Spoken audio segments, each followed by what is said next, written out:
In 1873, Will, a student, chose to leave Harvard in search of adventure in his life. He decided to leave Harvard and head to the Wild West, to a town called Butcher's Crossing, bustling with people carrying rifles and transporting many hides.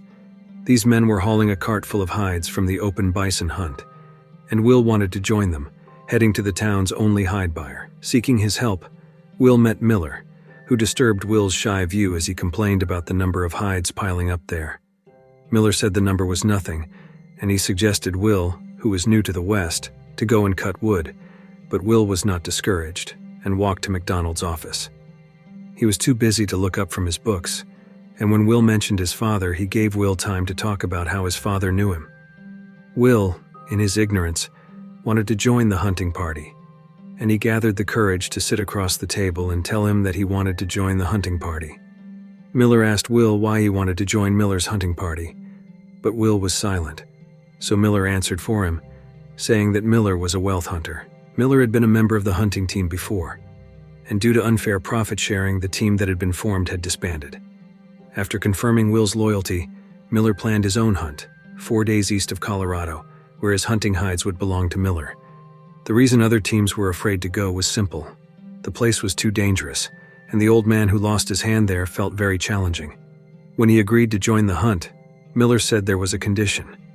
Will had to pay $600 for his share. Will was somewhat hesitant, then finally agreed. Miller soon showed him a map where to find untouched bison in the Colorado mountains at a minimum price of $4 per hide. A sure bet.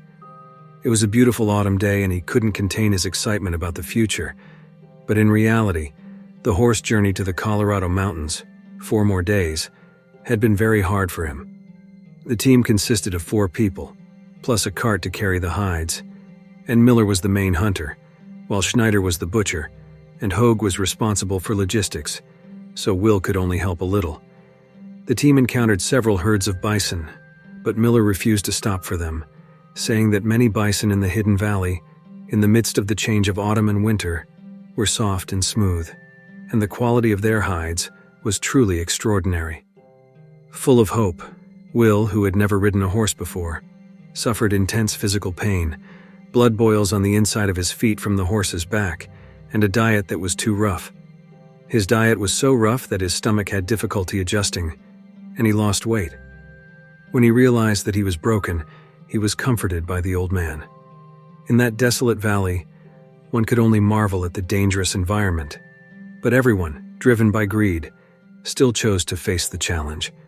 After several days of trying, Will finally reached the Colorado mountains, where, as Miller promised, bison roamed abundantly. Like a black sea, the men saw the moving wealth and were eager to get it. Miller's crew drove a cart filled with ammunition and supplies to the place, with Hoag as assistant. As Miller held his breath, he targeted the leader of the herd, and they witnessed the largest group of bison ever, a prize for every hunter. Will soon saw Miller take down the leader with a single shot.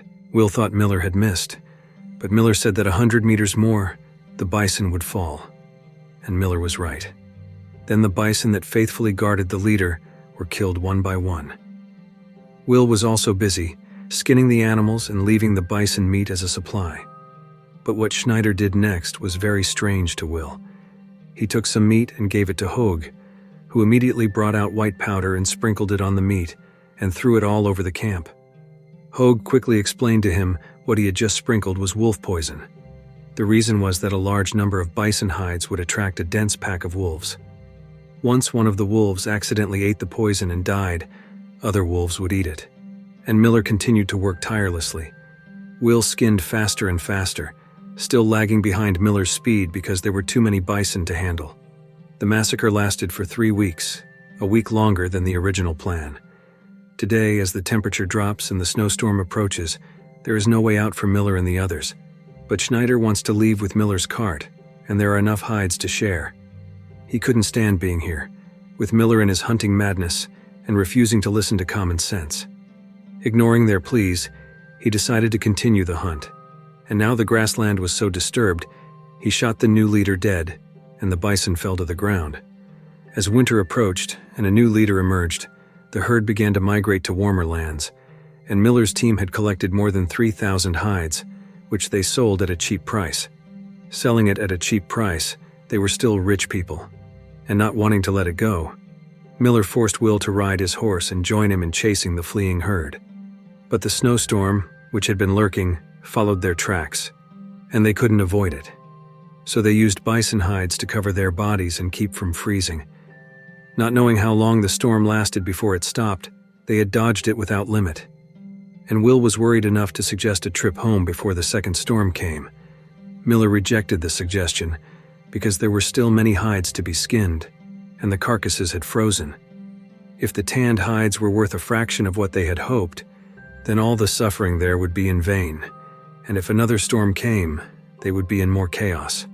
But Miller thought he had come here to do something great, so he decided to stay in the valley and wait for spring to come the next day.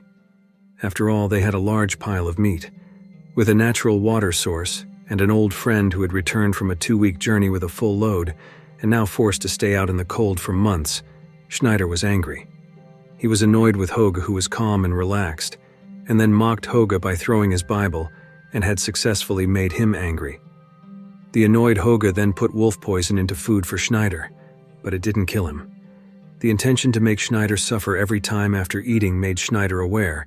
He became very upset. When Miller and Will left, Schneider immediately knocked Hoga to the ground and delivered a fatal blow. By the time Miller and Will returned, Hoga was barely breathing. He couldn't get help in time. Miller had no choice but to give the old man a shot of mercy and bury him there. Will, not wanting to be reckless, waited for spring to come. As they waited, the snow melted, and Miller's team finally they could return to town. And together they brought a load of hides and then filled the empty cart with full bison hides. The cart was filled with hides. All had hopes of wealth, but their dreams were shattered by the slope of the mountains, and when the cart climbed the hill, its rope broke. Schneider and the cart's hide load fell off the cliff. Miller and Will in front of Schneider were completely shocked, without bringing anything, and with 2 of their friends gone, it was a huge loss. Miller couldn't give up. So Miller and Will decided to leave town and get a stronger cart and fill it in the Colorado mountains. And when they arrived in town that day, they were shocked by the fact that in the months that had passed since they hunted, everything had changed. Will found McDonald drunk in a bar and found out the truth. The big hunters had come to this area. The price of bison hides plummeted. The hide business was over. Miller was forced to sell his many bison hides, but McDonald had gone bankrupt and didn't want to buy bison hides anymore. All hunting teams had lost their money. People had left. Miller couldn't believe that his efforts for weeks, even months, ended in vain. Even worse, his friends died. They couldn't do anything but surrender. And this all happened because of Miller's greed. If only he had come earlier, he might have been able to sell bison hides at a good price and get decent money. If you like this video, don't forget to subscribe. Because by subscribing, you have supported me to make better videos. See you in the next video.